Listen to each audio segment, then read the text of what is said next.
না, এরকম ভাবে কি আর বাঁচা সম্ভব? কখন থেকে খিদে পেয়েছে, দুটো খাবার দেওয়ারও নাম নেই। গিন্নি, ও গিন্নি, হলো হলো কি হয়নি? সারাদিন কি এখানেই বসে থাকবো নাকি? আরে কাজেও তো যেতে হবে নাকি? এত গোটা পেট আছে, চালাতে হবে। হ্যাঁ, কতক্ষণ লাগে তোমার একটা রান্না করতে? হ্যাঁ দাঁড়াও আনছি, এই তো আর হয়ে গেছে, শুধু আলুটা সেনে নি তাহলেই হয়ে যাবে। তুমি বাড়া তোমার আলু তোমার গাড়ি ঢুকিয়ে নাও। তখন থেকে 2 ঘন্টা থেকে শুনছি যে আলুটা সেনে নি, আলুটা সেনে নি। বাড়া একটা আলু সানতে কতক্ষণ লাগে তোমার? লাউড়া কপালটাই খারাপ আমার। শালা, না একটা ভালো বউ পেলাম, না শালা একটা ভালো কাজ। কি গো, কিছু বলছো নাকি আমায়? না না বাড়া, তোমাকে কিছু বলিনি। লাউড়া তোমাকে বলে কি হবে? শালা সব দোষ তো আমার কপালের। তোমাকে দোষ দিয়ে আর কি হবে? মা, ও মা, মা, আমার ভাত দাও, আমাকে খিদে পেয়েছে। লাউড়া বড় বাল এলো রে, তাই ওনাকে ভাত দিতে হবে। সুরের বাচ্চা এমন ভাবে চলে এলো, মনে হচ্ছে ভাত ওনার জন্য রেডি হয়ে আছে। উনি আসবেন আর দিয়ে দেবে। তুমি বাড়াবো না তো, তোমাকে কি ভাত চেয়েছি তাই তুমি পাশ থেকে কথা বলছো? আপনি আমাকে কেন ভাত চাবে? ভাতটা তো এমনি এমনি চলে আসছে, টাকা পয়সা কিছু লাগে না। যে ভাত রান্না করার জন্য যে টাকা পয়সাটা লাগছে, সেটা যে আনতে আমার গার দিকে রস বেরিয়ে যাচ্ছে, সেই খবরটা তোমার মাথায় আছে? আমি শালা কাজে বেরোবো, 3 ঘন্টা থেকে বসে আছি, এখনো অব্দি ভাত পেলাম না। আর উনি এসে ভাত দাও, একদম সঙ্গে সঙ্গে ওনাকে ভাত দিতে হবে। টাকা ইনকামের বেলায় নেই, কোনো খাওয়ার বেলায় বেশ ভালোই আছে। শোনো বাবা, তুমি দুটো খেতে দাও বলে তুমি আমাকে সব সময় সারা দিন রাত কথা শোনাতে পারো না, ঠিক আছে? হ্যাঁ, কি হয়েছে? কি বললি? শালা বেশি বেশি কথা শোনাই। দেখবি বেশি বেশি কথা শোনানো কি হয়েছে দেখবি, এখনই তো গাঁড় ভাঙবো। লাউড়া নি কিছু করেছে মারা, এই খাওয়ার সালা খাওয়ার থেকে কথা শোনায় বেশি। সালা তোমার খাবার তুমি খাও লাউড়া, আমি চললাম মারা। হ্যাঁ, যা যা সোরের বাচ্চা যা। তোর কতটা ক্ষমতা আমার ঠিক জানা আছে। কর্ম করে লাউড়া তোকে কোনোদিন খেতে হবে না। যা যা, গান মারি খাগা যা। লাউড়া লাস্ট একটা কুলাঙ্গারের জন্ম দিয়েছি। মারা, ঠিক আছে ঠিক আছে। কি গো, কি হলো? কার সাথে কথা বলছো এতক্ষণ ধরে? কে কে আবার? আমাদের গুণধর পুত্র জোড়া, জোর ছাড়া আবার কে হবে? ও, তা কি বলছিল, জোড়া কোথায় গেল? কি আর বলবে? শালা সোরের বাচ্চার কোনো কাজ নেই, সকালবেলা থেকে উঠে উঠে চলে এসছে খাই খাই খাই খাই করে। শালা 1 টাকা ইনকাম করার কোনো ক্ষমতা নেই, সবসময় খাই খাই খাই।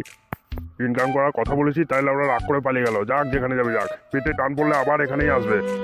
সত্যি ছেলেটার খিদে পেয়েছিল, হ্যাঁ দুটো খাবো করে এলো, তাও তুমি ওকে তাড়িয়ে দিলে। সত্যি আশ্চর্য মানুষ বটো তুমি, পারো বই কি। সত্যি কার পাল্লায় যে পড়লাম কে জানে। এর পাল্লায় পড়ে জীবনটা পুরো নষ্ট হয়ে গেল, সঙ্গে ছেলেটার জীবনটাও নষ্ট হয়ে যাচ্ছে। লাউড়া, ওর লেগে অত দরদ দেখাতে হবে না, ও ঠিক জুটে যাবে সালাদ। আর যে ইনকাম করতে পারে না, তারা তো খাবো খাবো কি? সত্যি গো, তুমি বাপ না কসাই, ছেলের প্রতি একটু মায়া দয়া নেই গো। লাউড়া, মায়া করে সংসার চলবে না, সংসার চালাতে গেলে টাকা যায়। সালা একদিন টাকা ইনকাম করে না আনলে তো রান্না হবে না। আর এত বড় ছেলে যে খেটে খেটে খাচ্ছে, আমার যে বয়সটা হচ্ছে সেটাও তো দেখতে হবে।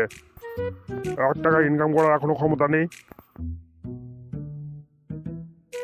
বুঝলি চমচম, মনে হচ্ছে ওই শীতকালটাই ভালো ছিল। সালা দিন দিন যা গরম পড়ছে, বাড়িতে তো আর টেকা যাবে না ভাই। হ্যাঁ ফটিক দা, সেটা তুমি ঠিকই বলেছ।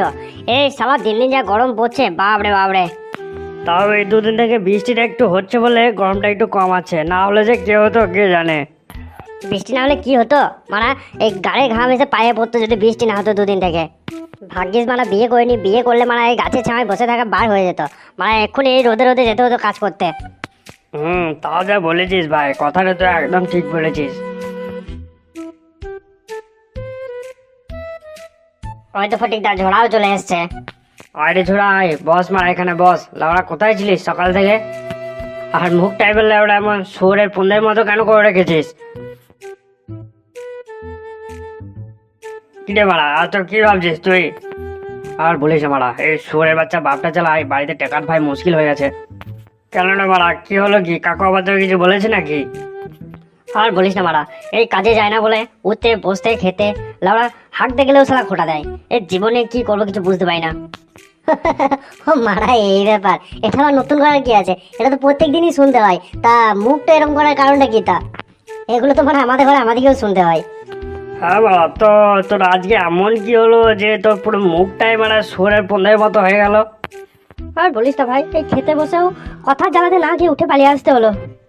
ও মা, এই ব্যাপার। সকাল থেকে খাসনি বলে মুখের এই অবস্থা।